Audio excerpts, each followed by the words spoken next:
अस्सलामुअलैकुम गाइस। तो आज था फ्राइडे और मैं गई थी मॉर्निंग में ही अपनी मदर के घर। तो मम्मी ने मुझे बुलाया था कुकिंग के लिए।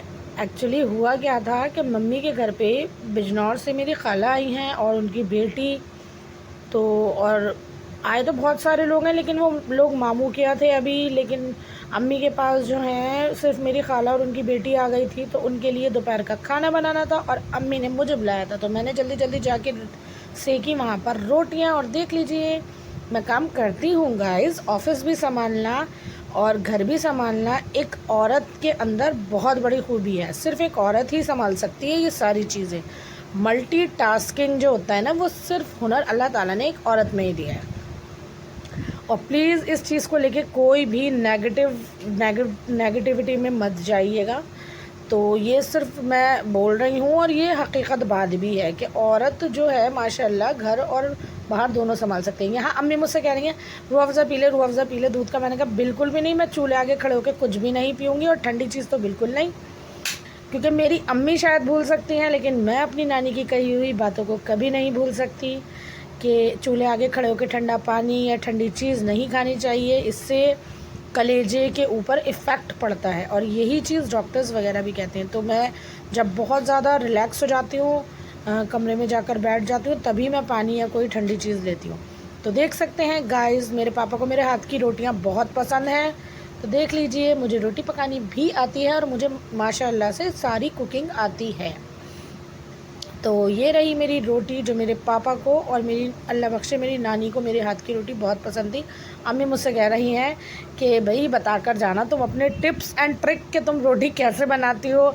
अब हाय अल्लाह, मैं अम्मी को क्या ही समझाऊं। आपने और नानी ने ही तो मुझे सब कुछ सिखाया है। अब जिसने मुझे सिखाया मैं उसको दोबारा वो चीज़ सिखाऊं, तो बहुत अटपटी सी चीज़ लगी। अम्मी ना असल में अब उम्र हो रही है, तो अम्मी बहुत ज़्यादा इरिटेट हो जाती हैं चीज़ों को लेकर। और भाई हमारा कोई है नहीं, बहनें ही बहनें, और सबकी शादियां हो गई हैं। बस 2 बहनें रह गई हैं, दोनों वो भी अपना वर्किंग है। तो अम्मी को अगर थोड़ी बहुत कुकिंग करनी पड़ती है ना, तो अम्मी थोड़ी सी इरिटेट हो जाती है, क्योंकि पापा अम्मी के खाने में हमेशा ही नुस्ख निकालते हैं। तो गाइज़, आज का व्लॉग बस मैंने रोटी का ही और अम्मी की किचन का बनाया था, क्योंकि आज मुझे टाइम नहीं मिला सच में पूरा व्लॉग बनाने का।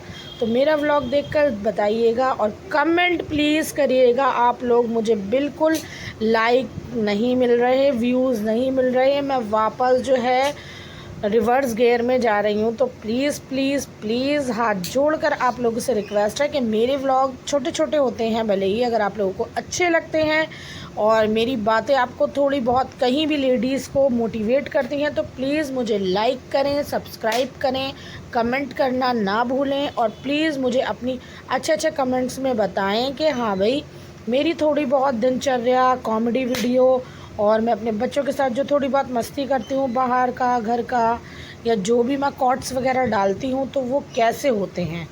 ठीक है गाइज़, आप लोग मुझे ज़रूर बताइएगा। और मैं यहाँ पे किचन में अपनी अम्मी से बातें भी करती जा रही हूँ और रोटियाँ भी बनाती जा रही हूँ। और ये काम करना मुझे बहुत सच में पसंद है, ऐसी लाइफ कि मैं घर के काम करूं, अपने माँ बाप को, अपने हस्बैंड को, अपने बच्चों को अच्छे से अच्छे खाने पका कर खिला सकूं। तो सच्ची ये एक बहुत बहुत बड़ी खुशनसीबी का एक औरत के लिए मकाम होता है कि वो ऐसी ज़िंदगी जी रही है। और ये देखिए, मैं अपनी रोटी बना बना कर दिखा रही हूँ। तो इस चीज़ से हमें कभी पीछे नहीं हटना चाहिए। अल्लाह हाफिज़।